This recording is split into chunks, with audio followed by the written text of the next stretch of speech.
Good morning friends, তোমরা কেমন আছো? আশা করি তোমরা খুব ভালো আছো, আমিও খুব ভালো আছি। আজকে নতুন ব্লগ শুরু করছি, আশা করি আপনাদের ভালো লাগবে।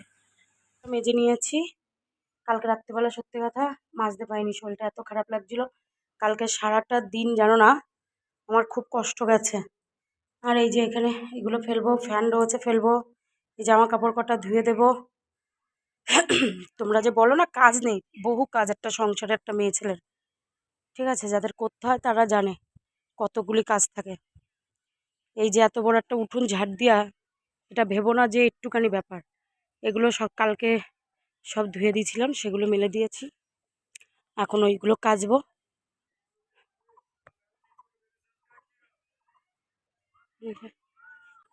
এই যে শুনু বসে রয়েছে, শুনুর আজকে পড়াতে আসবে না বলবা।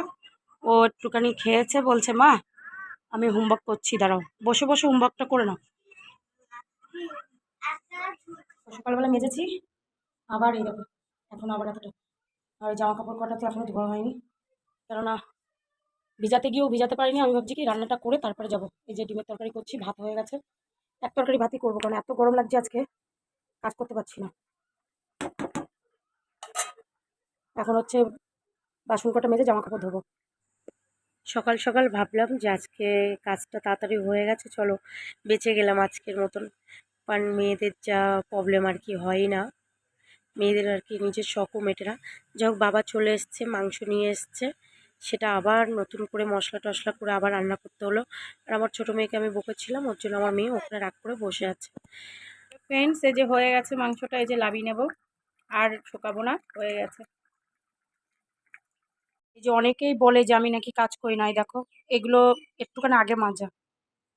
আর আমার বাবাও তো রয়েছে, সকাল থেকে এটা ধরে 3বার ঘর মোছা হলো, তাই তো বাবা? 3বার, 3বার, আবার এখন একবার, প্রায় ধরতে গেলে 4বার ঘর মোছা হয়ে গেছে। আর ও হোমওয়ার্ক হাফ করেছে, হাফ করেনি, এত প্রশ্ন দিয়ে গেছে ওকে। পাখার তলায় বস বাবা, এখানে কি লাগিয়েছিস সেই আঠা আঠা কি এগুলো? পাখার তলায় বসে কর, পাখার তলায় যা, দাদুর কাছে যা। আর বড় মেয়ে তো খেয়ে দে একেবারে মানে টিভি দেখছে শুয়ে শুয়ে। আর এইগুলো সব কাঁচা হয়েছিল, সেগুলো তুলে নিয়েছি। মানু পুজো দিয়ে দিয়েছে, আবার এই যে ঘর বাড়ি উঠুন আবার সব ঝাড় দেওয়া হলো, দিয়ে এ দেখো 3টে বাজতে গেছে।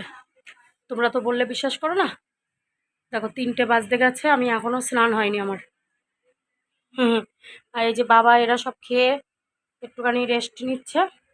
আর আমার এই যে অল্প কটা আর কটা বাসন আছে, এই যে এই বাসন কটা মাজবো, এই জায়গাটা পরিষ্কার করব, করে তারপরে কি স্নান করব।